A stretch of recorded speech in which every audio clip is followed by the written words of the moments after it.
Ang unang pagbasa mula sa aklat ng Eksodo. Ito ang sinasabi ng Panginoon, huwag ninyong aapihin ang mga tag-ibang bayan. Alalahanin ninyong ng ibang bayan din kayo sa Ehipto. Huwag din ninyong aapihin ang mga babaeng balo at ang mga ulila. Kapag inapi ninyo sila at dumaing sa akin, diringgin ko sila. Dahil dito, kapupuotan ko kayo at lilipulin sa pamamagitan ng digmaan. Sa gayoy, mababalo rin ang inyong mga asawa at mauulila ang inyong mga anak. Kapag nangungutang sa inyo ang mga kababayan ninyong mahihirap, huwag kayong hihingi ng tubo tulad ng ginagawa ng mga usurero. Kapag may nagsanla sa inyo ng balabal, ibalik ninyo iyon sa kanya bago lumubog ang araw, sapagkat iyon lamang ang pambalot niya sa katawan. Wala siyang kukumutin sa pagtulog. Kapag siya'y dumaing sa akin, diringgin ko siya, sapagkat ako'y mahabagin. Ang salita ng Diyos. Salmong tugunan, buong aking kalakasan, iniibig kitang tunay. O Panginoon kong aking kalakasan, pinamahal kita ng tunay na tunay. Panginooy batong hindi matitibag, matibay kong muog at tagapagligtas. Tugon, buong aking kalakasan, iniibig kitang tunay. Diyos ko ang sa akin ay siyang nag-iingat, tagapagtanggol ko at aking kalasag. Sa iyo, Panginoon, ako'y tumatawag. Sa mga kaaway, ako'y iyong iligtas. Tugon, buong aking kalakasan, iniibig kitang tunay. Panginooy buhay, siya'y tagapagligtas, matibay kong muog, purihin ng lahat. Sa piniling hari, dakilang tagumpay, ang kaloob ng Diyos sa kanyang hinirang. Tugon, buong aking kalakasan, iniibig kitang tunay.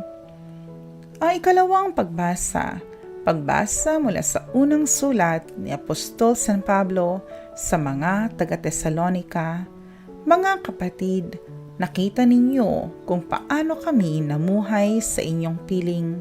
Ito'y ginawa namin para sa inyong kabutihan. Tinularan ninyo kami at ang Panginoon. Tinanggap ninyo ang mabuting balita at dahil dito'y nagdanas kayo ng katakot-takot na hirap. Gayunman, taglay pa rin ninyo ang kagalakang kaloob ng Espiritu Santo, kaya't naging huwaran kayo sa mga kapatid sa Macedonia at Akaya, sapagkat hindi lamang ang salita ng Panginoon ang lumaganap sa Macedonia at Akaya sa pamamagitan ninyo, pati ang balita tungkol sa inyong pananampalataya ay kumalat sa lahat ng dako. Ano pat, hindi na kailangang magsalita pa kami tungkol dito. Sila na ang nagbabalita kung paano ninyo kami tinanggap. Sila rin ang nagsabing tinalikdanan ninyo ang pagsamba sa mga Diyos-Diyosan upang maglingkod sa tunay at buhay na Diyos at maghintay sa kanyang anak na si Jesus. Siya ang muling binuhay na magbabalik mula sa langit at magliligtas sa atin sa darating na puot ng Diyos. Ang salita ng Diyos. Ang mabuting balita ng Panginoon ayon kay San Mateo. Noong panahong iyon, nagtitipon-tipon ang mga Pariseo nang mabalitaan nilang napatahimik ni Jesus ang mga Saduseo. At isa sa kanila, isang dalubhasa sa kautusan, ang nagtanong kay Jesus upang subukin ito, Guro, alin po ang pinakamahalagang utos sa kautusan? Sumagot si Jesus, ibigin mo ang Panginoon mong Diyos ng buong puso, ng buong kaluluwa, at ng buong pag-iisip. Ito ang pinakamahalagang utos. Ito naman ang pangalawa, ibigin mo ang iyong kapwa gaya ng iyong sarili. Sa dalawang utos na ito, nakasalalay ang buong kautusan ni Moises at ang turo ng mga propeta.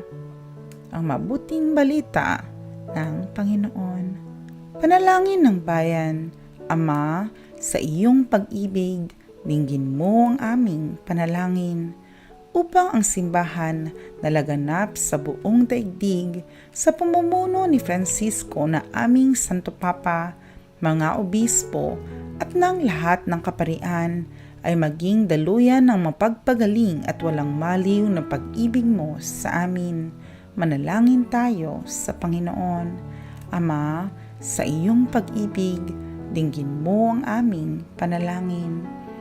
Upang ang mga namumuno sa pamahalaan, ang sangay ng ehekutibo, hudikadura at lehislatura ay magkaisa at kanilang alalahanin na sila ay pinagkatiwalaan mo, Ama, ng karunungan para gamitin sa paglilingkod sa mamamayang Pilipino.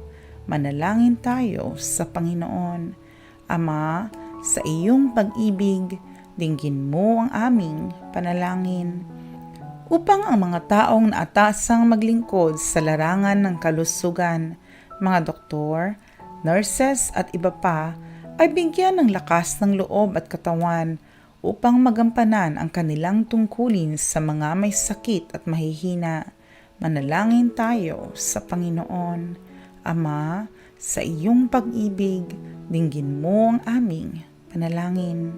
Upang ang mga naatasang mga laga sa ating mga kapatid na nasa loob ng piitan, ang Bureau of Jail Management and Penology, Bureau of Corrections, at sa lahat ng mga piitan sa aming bansa ay magampanan ang kanilang tungkulin ng may kasamang pagmamahal ayon sa iyong kautusan. Manalangin tayo sa Panginoon. Ama, sa iyong pag-ibig, dinggin mo ang aming panalangin. Upang ang lahat ng Kristiyano ay maging kasangkapan at tumugon sa panawagan mo, O Diyos, sa pagbabahagi ng walang maliw na pag-ibig mo at mapaghilom ang mga sakit at lumbay na dinaranas ng bawat isa, dulot ng iba't ibang karamdamang pisikal at emosyonal na nagpapahirap sa mga tao. Manalangin tayo sa Panginoon. Ama, sa iyong pag-ibig, dinggin mo ang aming panalangin. Sa ilang sandali ng katahimikan, itaas natin sa Diyos ang ating pansariling kahilingan, gayon din ang iba pang mga pangangailangan ng ating pamayanan. Manalangin tayo. Ama, sa iyong pag-ibig, dinggin mo ang aming panalangin.